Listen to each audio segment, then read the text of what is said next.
দেখো একটুখানি ফলে কতটা রস হয়েছে। দেখো তোমরা দেখতে পেয়েছো এই ফলটার নাম হচ্ছে মালবেরি। এই গাছটা আমার বাড়িতে অনেক দিন ধরেই আছে। এই ফলটা প্রচুর হয়, কিন্তু এই ফলটা বছরে দুবারই হয়। এখন আমি তোমাদেরকে জাস্ট খেয়ে একটু বলবো যে কিরকম। আমি তো জানি কিরকম খেতে, তাও একটুখানি তোমাদেরকে টেস্ট করে বলবো। পুরো মিষ্টি, পুরো মিষ্টি। আমার হাতটা দেখো, দেখো একবার আমার হাতের কালারটা, মনে হচ্ছে যেন কেটে গেছে।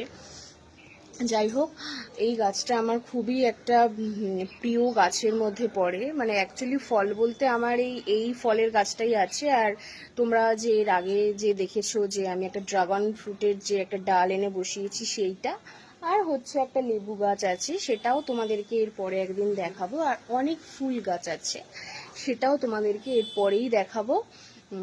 তো তোমরা অবশ্যই আমাকে কমেন্টস করে জানাও যে তোমরা এই মালবেরি গাছটা কে কে চিনতে পেরেছো, আর কে কে এই ফলটা পছন্দ করো। তাহলে চলো আজকে এখানেই শেষ করছি আজকের এই মিনি ব্লগটা।